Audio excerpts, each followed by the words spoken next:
with us yesterday, welcome back. Thank you for taking some time this morning to spend with us on Grantee board and staff training. My name is Edmund Gearing. I'm a member of the board of directors of the Louisiana Bar Foundation, and I'm also the chair of the committee on board and grantee training. Louisiana Bar Foundation, as you know, is the largest state funder of legal aid. We support service organizations like yourself throughout Louisiana, providing free civil legal aid representation to the indigent, all related education and scholarship programs throughout the state. We're pleased to have with us today Mark DeSauer, the Senior Vice President, Spitfire Strategies, who will talk with us about fundraising and particularly how to be effective. He'll talk about challenges and opportunities, and one of my favorite topics, best practices. We had a great session yesterday with almost 85 participants. We're looking forward to that level of participation and interaction today. And with that, Mark, thank you very much. I'll turn it over to you. Thanks, Edmund. Howdy, folks. Great to see so many. I see a lot of familiar names and faces. Nice to see you again, CC, Libra, Christy, other folks, Vandana. This is, I'm actually now calling in from Durham, was in DC yesterday, back in the Bull City here in North Carolina, and really happy to be a part and to go a little further and talk about something that unfortunately every nonprofit has to consider, worry about, care about, and that's fundraising. And part of this conversation, or for a lot of it, I'd love to hear your perspectives. Would love to get your experiences, what you're doing, what you're experiencing, so we can actually learn from each other. So for all of you that shared yesterday, Greg Landry, other folks, thank you so much. I would love to see more folks, if you're on camera or off camera, just offer some examples, either some of the challenges you're facing on fundraising or some of the shifts that you've made in this post-COVID or mid-COVID or something, wherever we are in this world. I do really want to thank Danette, Edmund, and Renee from the Louisiana Bar Foundation, and of course, Aaron Oy from our team for inviting me to be a part of this. It's great. As you know, I've done a lot in foundations, working for foundations, and now with Spitfire and working at nonprofits that I get this. And this is a lot of work that's fueled by passion and with support from major foundations. So I'm really happy to be a part. Okay, let's start it off.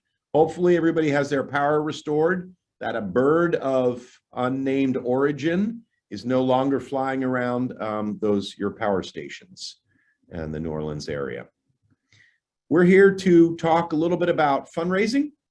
I snapped this picture a couple weeks ago here in Durham. I thought that was a nice shot that someone just, you know, that's the nice kind of graffiti I like to see in the sidewalk. We're going to talk not just about fundraising, but really planning ahead. Because if anything, we have been in unprecedented times, and I don't think we're going to see that precedented stuff coming back. And for nonprofits, as you plan, as you do this outreach, I want to talk about scenario planning tool and give you some resources on here. As mentioned before, you'll get a copy of this deck, and you can use the links that are available inside. And this is the agenda that we're going to go through. Talk scenario planning, talk fundraising, look at how the philanthropic sector is changing, and really look for new and different opportunities for all of you.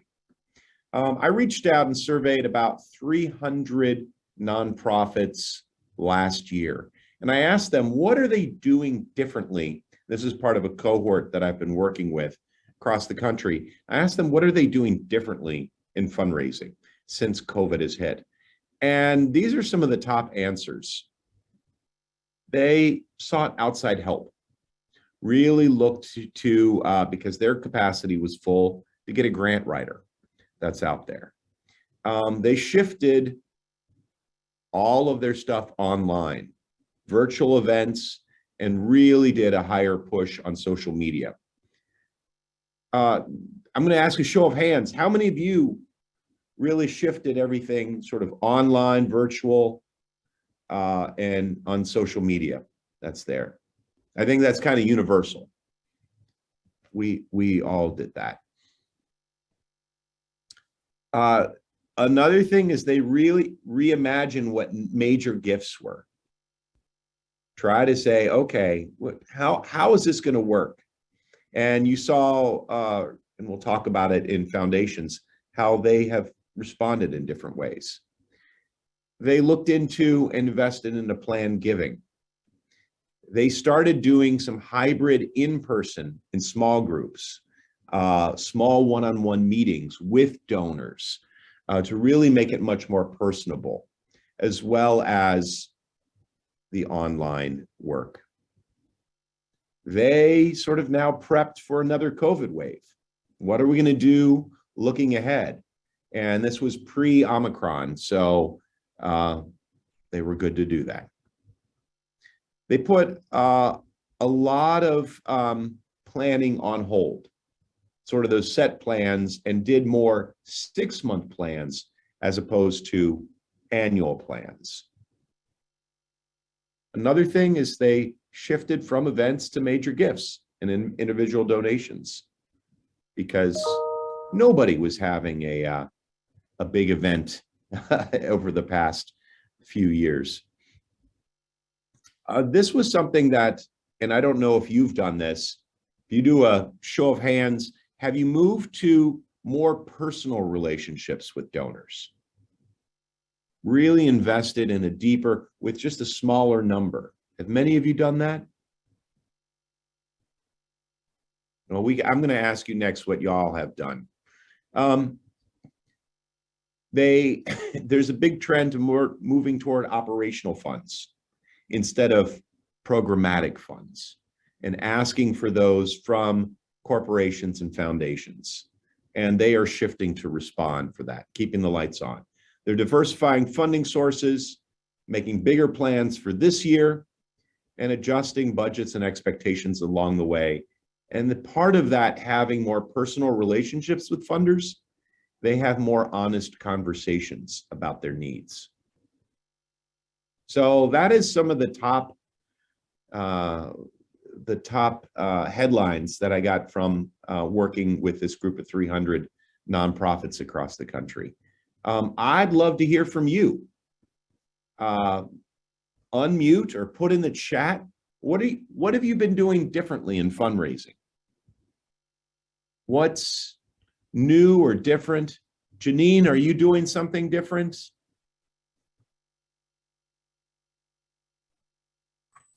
Hi, how are you? I'm doing well. Thanks so much. Well, I am very new to this board, so I am here to learn. Good to know. Have you been asked, or have you seen anything really different in fundraising? Well, I'm also part of, we have another organization here called Options. So they actually have a Be the Key breakfast, which is coming up in April. And this year will be the first year I'll be an ambassador for a table for that particular organization. So right now, from now till then, I'm going to find people to sit at that table with us, and then join in the breakfast. And then they're actually going to have a big to do that time. So this time, so that's a good thing that we get to do, that we haven't got to do in a few years past. And then I can bring that over towards SAFE as well. I love that. I learned. Mm-hmm. And build on those really personal in-person relationships that you'll have there. Mm-hmm. That is great. I've heard also we hired a full-time development director, greatly diversified our funding. Rebecca notes we've moved from more online engagement for fundraising, including our board in a giving commitment annually. Very cool. How about you, Mariana? Anything different that you've been doing? Rebuilding relationships, adding new ones from Cleveland. Hello. Hello. Yes. What I am doing in fundraising for the, well, right now what we are planning is to have events after the pandemic, with all the situation, we just start doing some get together for the events that the Metro, in this case, Metro is planning for a get together in a place that we can share again about what efforts with the domestic violence programs. But personally, what I do is to bring organizations to provide support not only with money, but also be involved in different programs that we have. But really right now, like bringing a specific fundraising event, as a Mariana Montero, I don't have any specific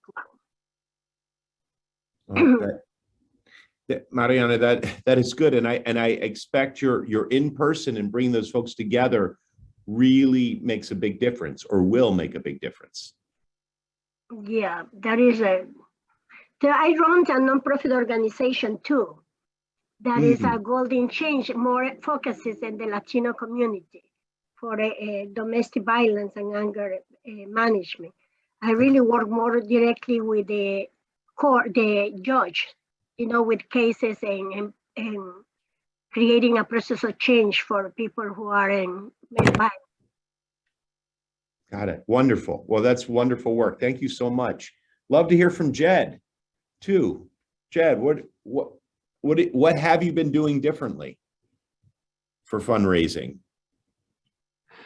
Well, we had to cancel our major fundraiser for the year, our in-person gala. And so we did an all virtual, kind of a week-long substitute for that, where we had like a lot of, auction off items and things like that. And so that's the way we addressed it for the pro bono project. Excellent. Thank you. And also we hear up on here, Libra is the full-time development director. Change your gala format from huge to smaller, more focused. I love that. More personal relationships there. Darlene also notes, due to COVID and Hurricane Ida, we've been able to hold fundraisers and looking at grant funding. We're planning to have our in-person fundraiser on April 5th, first time in 2 years. Huzzah! That is great. Also, CC notes, in lieu of the annual fundraiser, we shifted to an online virtual campaign, and the pandemic highlights what we knew. Diversification is necessary. CC, could you go just a little bit more diversified? Did you just have a few funders before? Do you have different types now? I think diversification is really something that we need to address when it comes to the types of funding. The Pro Bono Project has traditionally, we've relied upon a major in-person fundraiser, as Jed described, where, almost 40% of our revenue per year came from this one single event. And so throughout our, 30 plus year history, we've always sort of held our breath, knowing that this was not necessarily the best strategy, but it was sort of in some ways a cash cow. It enabled us to do a great deal. And we worked with our law firms, we worked with our funders, certainly to receive grants and support. But I think that our desire is not necessarily just even a diversification of who gives, but how we obtain those gifts. And really looking for ways to rely not just on that single or sometimes, multiple events per year. Grants are certainly part of it, but other strategies that you kind of already alluded to in terms of cultivating individual relationships, planned giving, and donations. Yeah, and really spreading out across that. Well, it looks people are putting a lot of great stuff right here in the chat. And so just a note, take a look. Ryan, this is interesting here in lieu of the annual event. replace it with a public education series that raised funds around. So it looks like you're doing both. You're going to go back to an event and that education series that raised not just attention, but good money too. Yeah, I mean, that's correct. Like we had done a series of like panel discussions about issues that we were seeing kind of on the front lines of our work. And we've continued to host panel discussions. We actually did one earlier this week. And we just found it to be a really great like supporter engagement tool and a way to kind of bring them into our work. So we're happy to, you know, kind of continue with that. In addition to the more traditional fundraising of like doing our doing an annual event, which we're actually doing later this month. So it's just kind of a nice way to, you know, we got creative, but now we're kind of keeping part of that and that creativity during the pandemic and moving forward with it. I like that, carrying that on, you know, whether it's diversification or the creative outreach. And this is a good way of doing it. I mean, this is part of that sort of public education, is letting you know that you're that expert there, or you're hosting that expert. This is pretty cool. Awesome. Well, these are all great. And I really appreciate the sharing right here. Let's go a little further upstream to see how you're prepping for the year ahead and the year after that. I don't know if any of you engage in with your board or staff when you do strategic planning, if you do a little scenario planning, looking out. Is anybody doing that? You can put in the chat or raise your hand. Anybody aware of scenario planning that's there? This is something Peter Schwartz developed, head of the Global Business Network, and did it for Shell. Shell was really big into scenario planning, looking ahead in the future and not predicting the future, but looking at the drivers of change.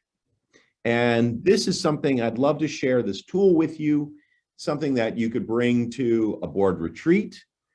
You could facilitate a session on your next major planning, but something, it doesn't have to go deep, but it's looking ahead and seeing how you can adjust it. And a lot of groups have picked this up over the last year because of the uncertainty of COVID. So scenario planning is looking for multiple futures up ahead. And this is understanding the driving forces that impact your work, whether it's natural disasters, whether it's need within the community, economic changes, but it's not just those individual forces, but creating an X and Y axis on two major issues that are central to the work you're doing. So I'm going to break it down a little bit right here. I'm pulling together a chart, but understanding, okay, oh goodness, I can't believe I spelled COVID wrong. I just saw that. Is COVID-19 growing or slowing? That's there. That's one word I should not spell incorrectly. Is the economy was really growing, looking for so many people to work, possibly slowing with inflation. The community need continuing to grow, is it slowing? Political or social change within this country, growing, slowing. Global war and supply chain issues, growing, slowing. Understanding which are the two axes that you want to sort of build and look at the forces impacting that. So what is the impact on your community that you're serving? Are you seeing more victims of domestic violence as the economy tanks? That's normally something that we see. The economy goes down, whether it's alcohol or drug abuse or domestic violence going up. And how does this impact, if there's more need within the community, how does this impact your organization? Do you need to add more board members? Do you need to add more staff? What looks like from many of you noted in the chat that many of you hired development directors. Now, that was a big change on these organizations. Take it seriously. The old ways of raising funds are not working anymore. So once you understand what those driving forces are, you understand sort of this X and Y axes, then you develop scenarios for each. And you look for opportunities for each one of those scenarios to mitigate the risks and find the opportunities. Let me break it down in a chart that's here. And then you have these actions ready to go. So this is not, you're not a doomsday prepper. You're simply understanding what the various challenges are so you won't be surprised. So this is what a typical scenario planning axis looks like. Do we have in the markets high connectivity, a globalized world, or low connectivity? Do we have a lot of resource intense consumption of fuel, of materials, of energy? Or are we moving to a more resource efficient consumption? So you look at the two axes that you want to use, and you say whether it could be, I mean, and this is for businesses, but also for the world, what's the shift in demand for resources and how connected are markets? And each one of those quadrants is a different scenario. And you really, if there's low connectivity and there's lots of demand for resources, all of a sudden you see the wealthy folks start pulling away. And this is where you get to, whether it's oligarchs or Ayn Rand or any of those, you get that sort of removal from that. Or you have the unchecked consumption, open source sustainability, that we're all connected, we're finding better ways to sustain, or local is a new global. But you write some fun scenarios. So if you remember, we talked about a vision statement. These are some ways to say, okay, these are these new worlds that we could be moving into.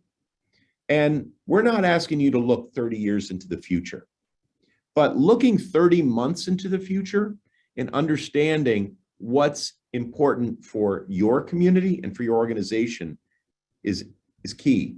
So understanding, okay, what are the principles you're going to focus on? Ensure your organization's survival, that you can accomplish your goals and you can meet community needs. Understand what are the problems that you're solving in your organization. How many of you have staff capacity issues and folks are feeling burnt out 2 years on? I mean, that's with us.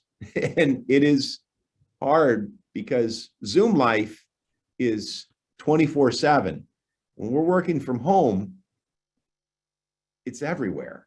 And we're moving away from that. So are we able to manage burnout? Are there new donors on the scene that are there? And again, as talking with yesterday, are board members becoming busier, less accessible, or more inactive, or more engaged? So understand those elements there.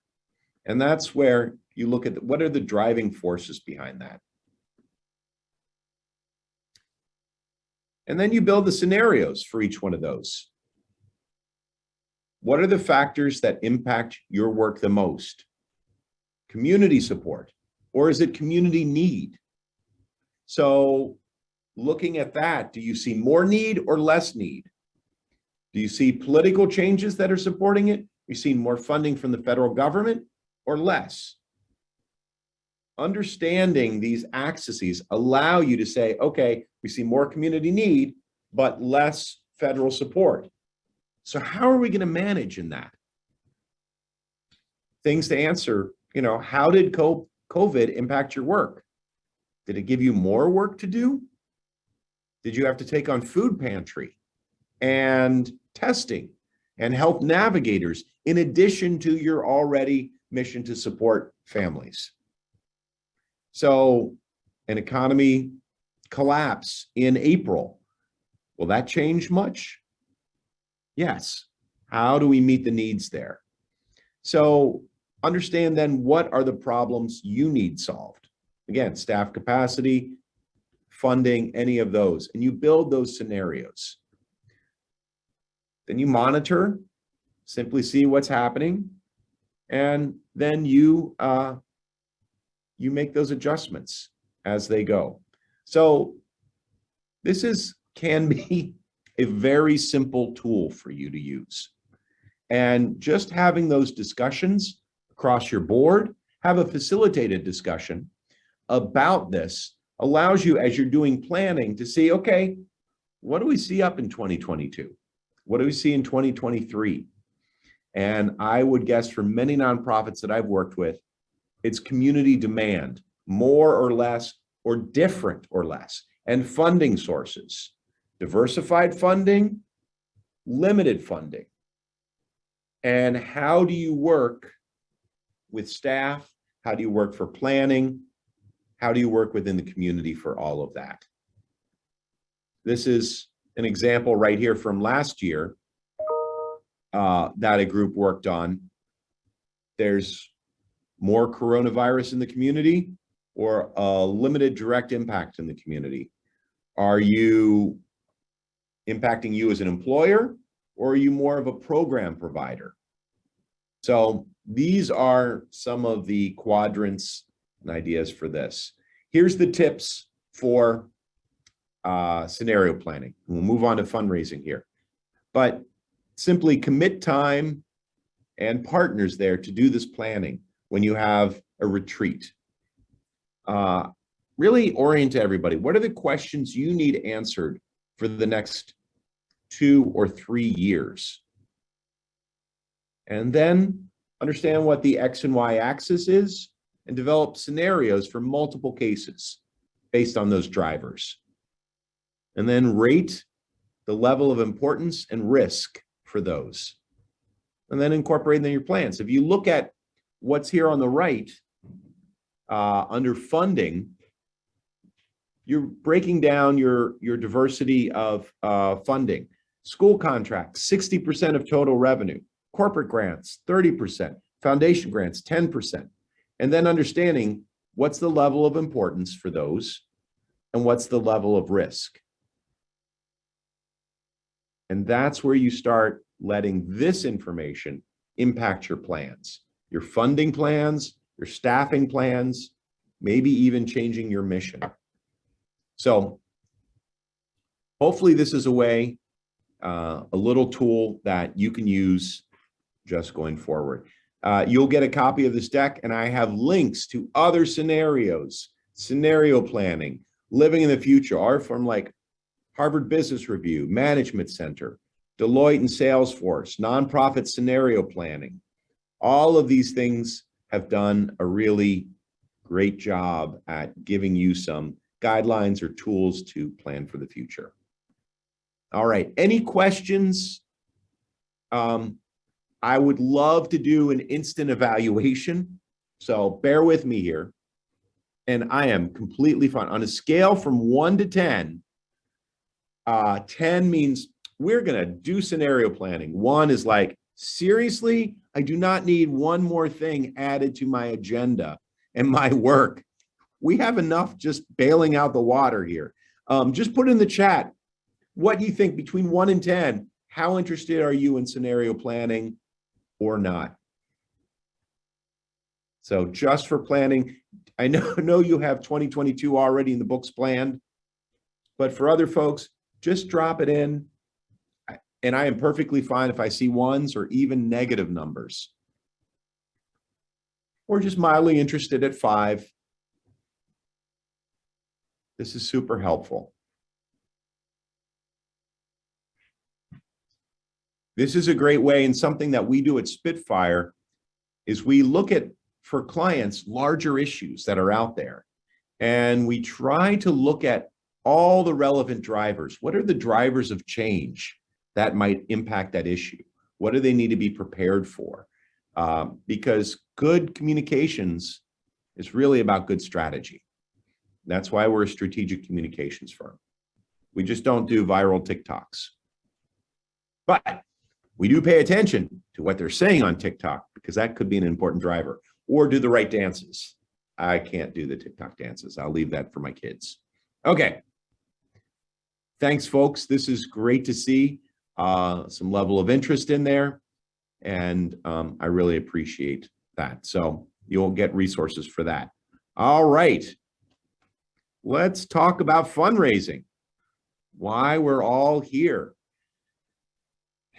How many of you feel like this has been the last 2 years? We have greater needs in the community and in your organization, and donors have lower capacity to give or more competition for those donors. I see some nodding of heads that are there. On the good side of things, we work with Candid. Candid is GuideStar and the Foundation Center, and they track this work. And there have been unprecedented, we love that word, amount of giving for COVID, direct aid in food pantries. Foundations have really changed the way that they give as a result. But during this time too, there have been incredible social upheavals, the racial reckoning that has come into this, incredible amount of environmental, Hurricane Ida, or fires in California, or yes, a war in Ukraine, that people are giving more and more and more. So I think for fundraising, and one of the things that I'd love for you to walk away with the answer is, with all this competition for need around the world, catching our donors' attention, how do we capture and have better relationship with donors in a diversified way that can help us reflect our organizational needs or support our organizational needs and community needs? All right, let's find those answers. And there's a lot of best practices that are in there. And because Edmund loves best practices, we'll find those in there too. Okay, so this is a little chart I pulled together of various ways. Oops, excuse me. Let me go back.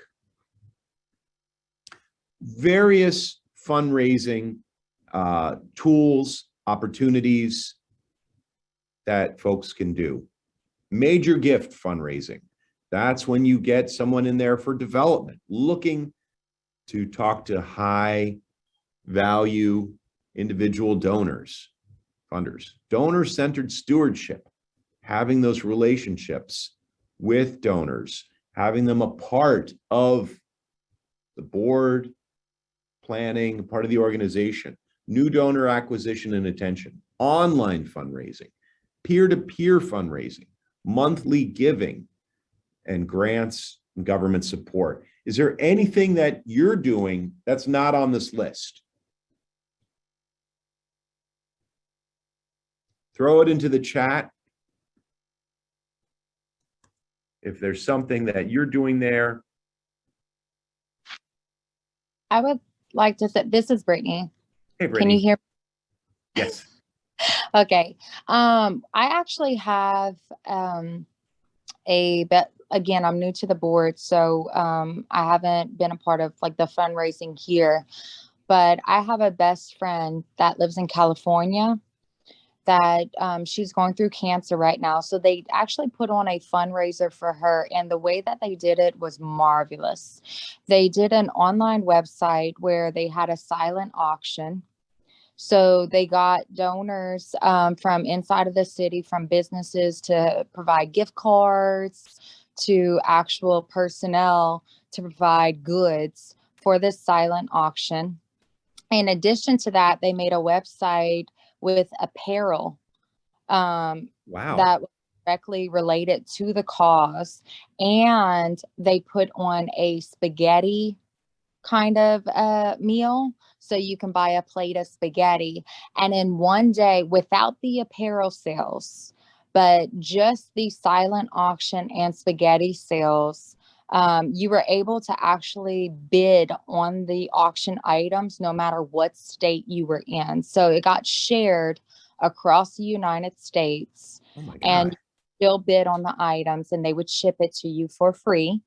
And in one day, they raised $25,000 for her and her family. And I thought that was just ingenious, the way that they marketed. And so I think that a lot of it was personal. So if like our organization can, as you were saying yesterday, get those personal stories and how we've personally helped people, and also to share, where is your money going to?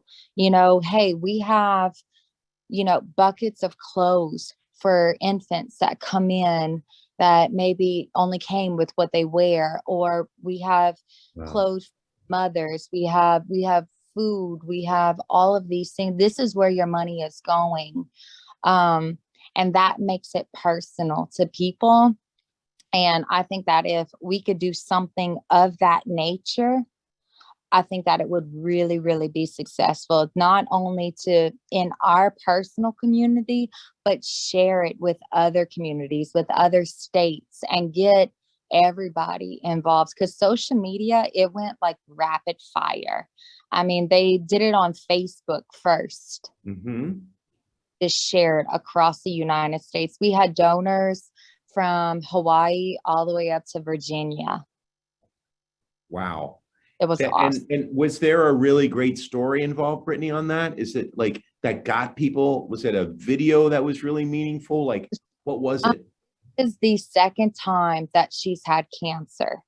She's only 35 years old. It's she has 2 children. And so the first time that she had cancer, they did a little bit of fundraising, but not this much. And she went into remission, and then it came back again. And so what they did is they just shared her story. They shared her background, where she worked, you know, because she is a part of the community. She's a manager of a jewelry store. So she's built so many relationships with people just doing that. And then they shared with her children, you know, her children are in school, and just making it really personal to her. And like I said, I mean, they had a tremendous turnout. And to me, I was just astonished that they raised that much money. Again, not counting the apparel. One day. One day. In one day. That's really impressive. Thank you, Brittany. That's a great story. Would love if you drop in the chat a link to the site or something, you know, just so folks can see it, and who knows, maybe get some spaghetti. Do you get spaghetti nationally? Does that come like a plate of spaghetti, like mom's spaghetti? The spaghetti drive was actually for only one day. So they only did the fun for one day. I believe that they still do have the apparel site up, where it's more than just apparel. It's like cups and coasters. You know, all that stuff. So if you find somebody with like a Cricut machine or one of those vinyl machines, and you build that relationship and, you know, give them a percentage of it, and then the rest goes to the profit, I think that that would greatly increase and kind of make it easy for your board for fundraising. You don't have to do person in person.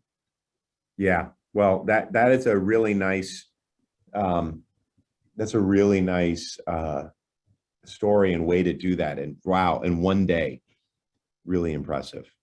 Thank you, Brittany, for sharing that. You know, that personal outreach, how do you make your nonprofit feel like a person? There's some ethics about putting people's stories out front. We know that. If you remember, and again, this is from a generation, Sally Struthers videos or commercials about hungry kids in Africa is one of those ways where you're having a arms race for tears from donors. We don't want to do that. You know, Brittany, what's good there is you have that personal relationship with one person who's telling their story. But how do you make your nonprofit something that people see how they can help? what you're doing that's there. That's something that folks want to invest in. And go ahead. So I think that that's what I was saying, maybe showing them where their money is going to, not so much as going into a personal story with somebody, but showing them this is the clothes that we provide. This is the shoes that we have, you know, the hygiene products that we provide, so that any family, no matter what size, you come in here to get out of that terrible situation that you're in. We got Mhm. you. We got the food, we got clothes, we have everything for you, because our donors help us get all of this. We can't do it ourselves. You know, and you're absolutely right. And it is about that direct impact that people see. If I'm giving these clothes, I know it's going on to someone. And people want to see that. And that's a really powerful thing. This leads to a really interesting chart that, again, these are statistics from last year. In terms of handling the pandemic and managing COVID and serving the community, the trust factor, 44% folks feel federal government's doing a good job. 65% feel state and local government is doing a good job. 70% put their trust in you.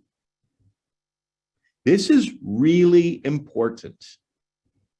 Local nonprofits are the most trusted source for help and change in the American public's mind. So note that. I don't know if you feel that, but note that. And let's dig into this a little deeper from that 70%. Sorry for these icons, but folks age 45 to 54, the growth from last year to this year in trust in nonprofits went from 60 to 76%. And for younger folks, age 20 through 35, the growth was even more pronounced, well, or similarly, I should say, 64% to 74%. So all of you out there, take note. And just as you noted, Ryan, when you had that education session, that you are the people trust most. They value what you're doing. They care about it. And Brittany, as you said, you see that direct impact. You're making that direct connection, as opposed to voting for something, as opposed to any of the other stuff that we see. There's not headlines about squabbles with nonprofits or political division. You are all on the front lines as board members, as nonprofit leaders. You are the people of trust. So are you in the media talking about this? That's a whole other training about that. But how are you leveraging that trust? How are you demonstrating, as Brittany shared right there, the impact, that direct impact that any donor is making on the community? Do they see that in emails from you? Do they see that on social media? Because we can donate to large charities, but we do that because there's good branding, there's support. I'm not dissing them by any means. But when you have a relationship with a trusted nonprofit in your community, you can see change happen. And that's part of your role in communications, is showing the change that's happening and showing it in a way through stories, photos, videos, even statistics. That's what brings more people on. People want to do something. And when they want to do something, they want to see the change. So what did we see over the past year? Donors who gave, percent of donors who gave pre-pandemic, and donors that have given since pandemic. we're seeing again, social and human services are the #1 giving area.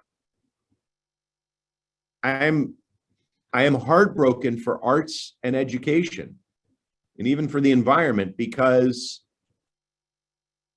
it's all about people right now. And this is what you do. So note this, and note that faith-based organizations and social and human service organizations are the top 2 by far sources of what people are giving. You're already on folks' minds. And so let's look at how nonprofit revenue has changed as a result. That earned revenue has just increased a little bit. Gifts from small donors, that's gone up. Well, it has decreased, but grants from staff foundations, that has increased. So looking at those areas there, you can see foundations are giving more, and nonprofits are getting more from those. Major donors, it has decreased. Small donors also decreased, but we're seeing, and I've seen some numbers, that small dollars from donors is going up. So I want to share a few examples, stories of what folks are doing, and I'd love to have, if there's anybody out there that y'all are doing something else similar, stories from you. So Oxfam America has been having canvassers all across the country here. And when the pandemic hit, there was no more canvassers out there. We were a year and a half without anybody that contact. And so what they had to do in pivot is really start calling people. And I know we get enough calls, but these are people who've given before. And it wasn't just, hey, can you give, but building that relationship with folks there. And so they set up a site and they made more social events online during COVID. They had concerts. They did online trivia.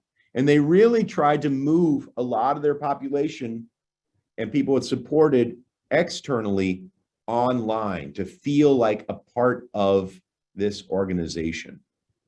So creating that sort of online culture and support was one example that Oxfam did. Another one was really, instead of having funding throughout the year, really high intense funding at one period, made it statewide, and this is in New Hampshire.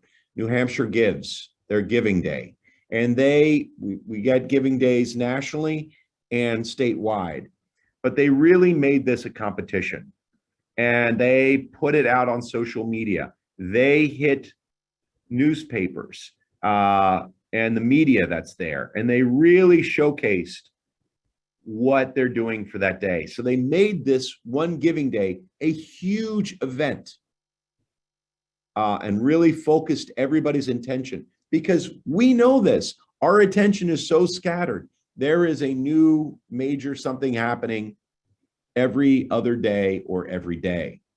So if you're able to focus attention for one day and build up to that, spend 2 weeks getting everybody ready, but getting the media on board, all of those things, all of a sudden, I don't want to say it's like watching the Super Bowl, but it is an attention that everybody's paying attention to. And I say that it's hard because I'm from Cincinnati and the Bengals just can't quite do it during the Super Bowl. That's 3 times and 3 losses. But, and I will readily admit that the Bengals stole their Who Day thing from the Saints, where you all say who dat. I will, all of that, give you all of that.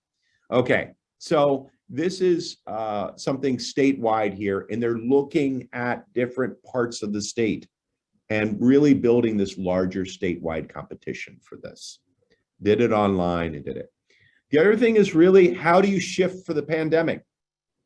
How do you shift for things that, okay, have any of you given out masks with your branding on it?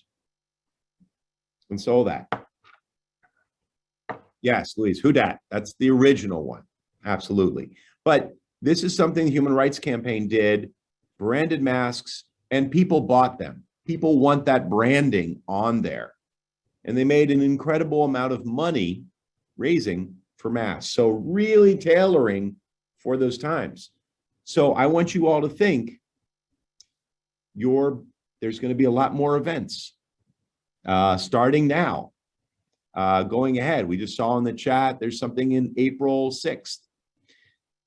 So how do you make your event different? Do you make it smaller, more intimate? Is this going to be the events like you had before COVID? What are those differences that's really going to build those relationships and go further? So think about how you need to shift and customize for that. They did, and this is a group, Apaya Social Ventures, worked online, and they had virtual tables for folks that are there. We're moving past that, but they got a lot of testimonials online. And having your board, which is a good reason, as we mentioned yesterday, have them tell their story of their passion, and have maybe a board member sitting down and interviewing a client that you're working with, or a client interviewing a board member, and seeing that connection that's there. Hearing those more stories. Brittany, like you mentioned, from your friend with cancer, hearing their story online, having that, and maybe that's part of the in-person, that you really have a diverse table that's there, that you're not doing business as usual, but you're really mixing this up. So in a meaningful, authentic, and that's what really worked here with Apaya. Knoxville also made it very, very social and very personal. And this is going down to donors and people and volunteers. Why are you doing this? They kept building houses during this. And they talked about volunteer spotlights and lifted people up, lifted up all their volunteers on social media, and really brought this as a people forward event. You might have a complex issue there, but again, we want to see people. Our eyes go to people's faces, not flowcharts or theories of change. Another thing that's key there is doing classes, adding to community education. Ryan, you said you had an education series, but for all of you, you are experts on this issue. How might you help train people, educate, inform, and create that as part of your fundraising? Maybe it's something you do for free, but you get a lot of volunteers out of it. You get a lot more people who learn about what you're doing. Again, I'm going to reemphasize this every other slide. You are the most trusted part of the community on these issues, and you're seen as effective. So make sure you're talking about the impact that you're having and what you're doing. Kansas City had to shift everything online, and they allowed people to do their own races, their own walks. We're already seeing races coming back, walks coming back, but there's something that hung over for COVID, and that's allowing your super volunteers to speak, your super fans to be there, to really give them a voice on your social media. So they're not always hearing from you, Libra. They're hearing from other folks who really love what you're doing. So think about how you're bringing their voices in and perspectives, because we can talk about ourselves all day long. My kids know that, me talking about me. But when they hear it from someone else, when other people, and they see it on social media or whether it's in the media, hear saying, oh my gosh, this is so effective, this is so amazing, look at what they're doing, then you become the horse that people want to bet on. People want to bet on a winning horse. And I know this is a weird analogy that's there, but the more you show the success and the things that you've been doing, even if it's a new pair of clothes for one kid, the more that people feel you're getting stuff done. And so as you share those stories, as you have people talk about that, people say, you know what? They're getting a lot of stuff done. I want to be a part of that. I want to donate. So this is something for you to consider. All right, we'll touch on a little bit of those next, but I just wanted to mention Philanthropic Changes. All these foundations nationally and maybe locally, and I'd love to hear, we're seeing that across and that flexibility, and maybe those are things that are temporary shifts or they might be permanent, how you're changing. Awesome, thank you. Well, here's what some of the things, so a survey of foundations, actions that staffed foundations have taken, according to nonprofit CEOs. And you can see some of the largest ones that they've done have been around those first two: allowed goals of current grants to shift, and extended deadlines for completing work funded by current grants. Waiving reporting deadlines, making them more flexible. Converted restricted grants to unrestricted grants, also something that's grown, as well as discussing converting those to unrestricted. So those are some of the things that you can ask your funders to maybe consider and be in discussion about that. All right. It all comes back to communication. And that's something which that you'll hear from Aaron and myself over and over and over again. You know, to get anything done, we need to communicate. And knowing the right messaging, having the right story, but most importantly, understanding your audience is the most important thing.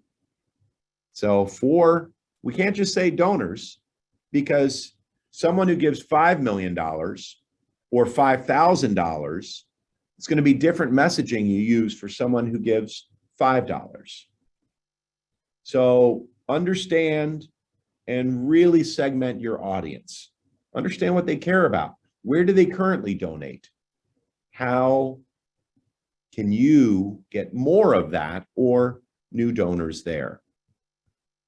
2, understand your strengths. What are you doing so well at? What are you best in the world at? And how can you share your accomplishments, the impact that's there? Sometimes it's really hard, and bless their hearts. CDCs are great. I love CDCs, but when they communicate, they say we do housing and education and childcare and health, and it becomes this giant menu, and people like, what should I listen for? Am I going to be tested on this? So sometimes instead of listing all the things that you do, talk about one family that's been impacted. And maybe they took advantage of the childcare, and maybe they had some of the health services, and maybe they had some education support. But tell their story. Talk about the outcomes, not all the outputs that you're doing. People don't care about the theory of change. People don't care about how a watch works. They want to know what time it is. So in your communications, talk about what time it is, not how you do it per se. Talk about the impact that's there. Lean into your strengths. Invest in the relationship. This is a time that hopefully you've been able to engage donors more, making it personal for them, aligning with their interests, and then asking those donors, not for more money, but for their friends.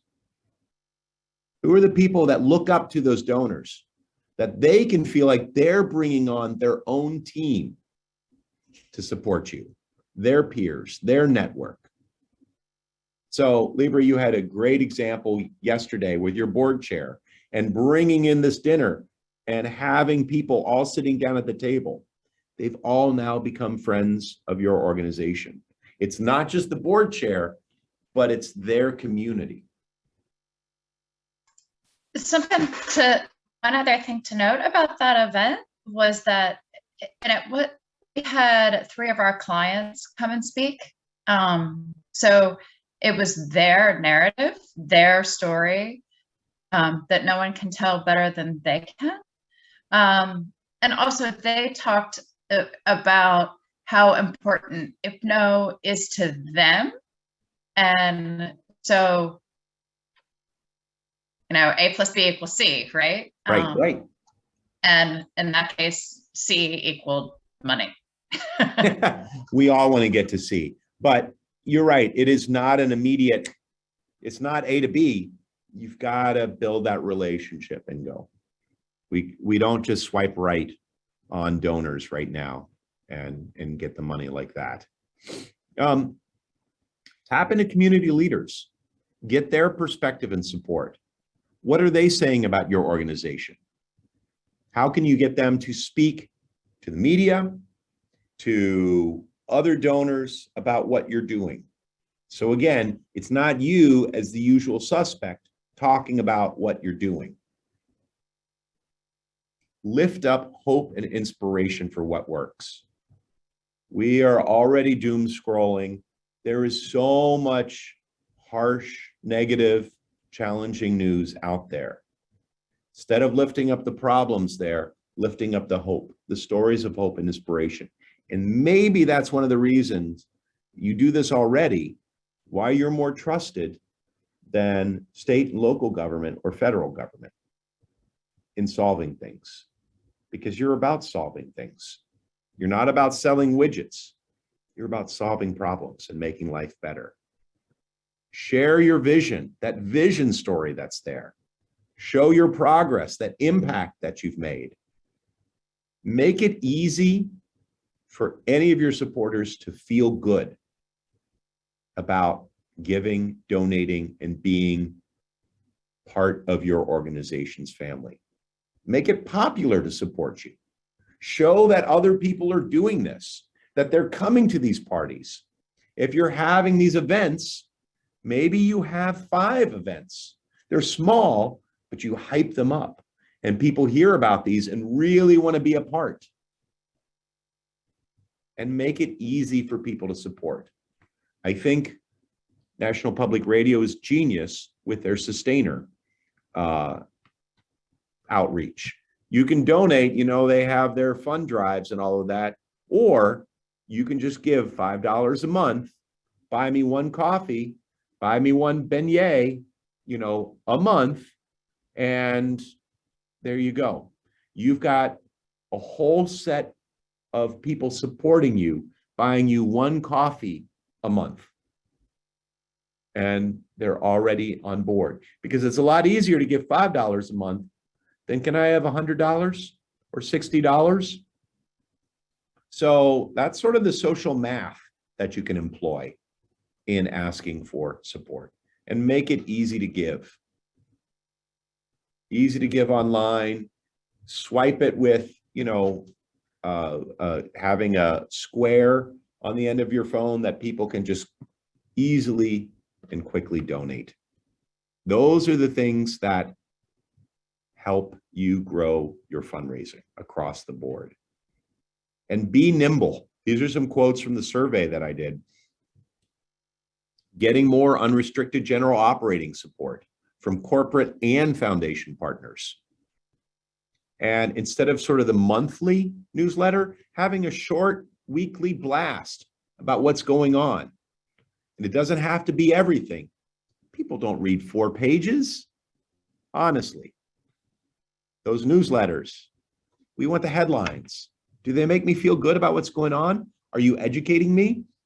All we need are a couple things that you're meaningful in people's lives about the issue you're doing. And being able to use now your virtual platforms for engagement stewardship in the absence of in-person gatherings. Don't drop those. Do the hybrid. Keep it going. linked to that virtual online that reflects. And so when people see photos of this incredible dinner that you're going to be holding on April 6th, they want to be there for the next one in May. So you're trusted, an incredible place to be. You know, this is a little story that things are changing. The Minnesota Freedom Fund started with just a couple people in March of 2017.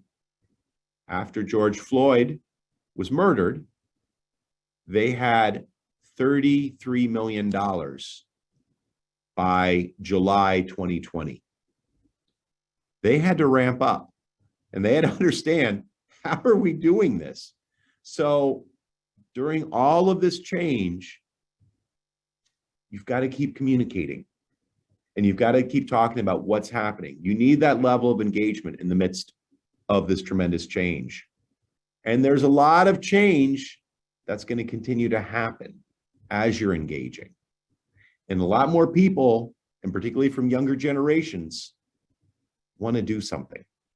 And whether they're out in the streets, whether they're holding signs, or they're starting to donate.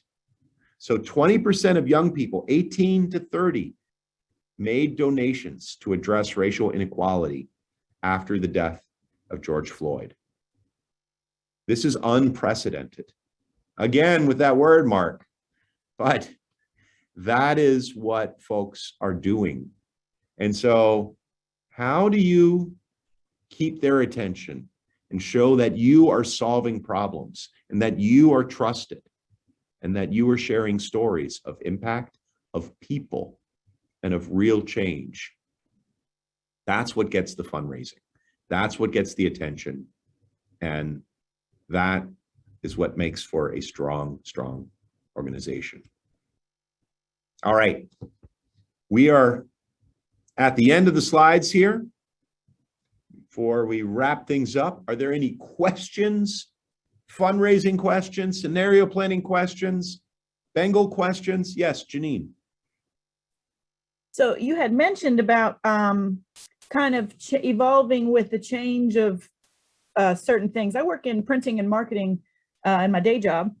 And one thing that I have seen grow exponentially is the use of QR codes. You had said put the scan on your phone. That still hinders some people because they don't necessarily want to take their card to a 5K, right, or to a breakfast or to whatever. But if you have a QR code plastered everywhere, yeah, I mean it. And you also said the Super Bowl. You know that one commercial with that QR code that floated across the screen broke their server. So yes, having a QR code is the easiest way to get someone to be able to just put their phone up. They scan it. It's connected to their Venmo, to their PayPal. And from what I've used PayPal and Venmo, it's pretty secure. And I'm a very I hesitate to use things like that just because I don't trust very easily, but those things work for me. And QR codes are so simple to make. If you've got a printer around you or somebody who's got graphic design skills or InDesign, something like that, it takes literally 20 seconds to make a QR code. You copy the URL and you associate it to an image, and then you can print that everywhere. So that's, Janine, that is fantastic. Thank you for sharing that. Yes, absolutely. Because yeah, you're going on a race, you're going to have your phone, but you're not going to run with a wallet. And so being able to get people to come up, I mean, we're already doing that with menus in restaurants. Now, here's the caveat. So I think it's, and then if it's just 2 clicks away, goes from Apple Pay or goes from Venmo, boom, you've got it. Now, here's the caveat. My mom is allergic to all things internet and QR codes. And she's like, I'm never going to put my credit card on the internet because, you know, all of that. So having, as you diversify funds, diversify your outreach for those folks that are well over the age of understanding QR codes. Have those personal relationships. Call them up. Talk on the phone. Loneliness is a new epidemic. About folks 60 and over and that are feeling disconnected from the internet, social media. And so how are you building stronger relationships, personal relationships with folks 65, 70 and older? And so that personal touch, that relationship that you have makes a difference. Other questions, ideas, suggestions that are there? Light bulb moments?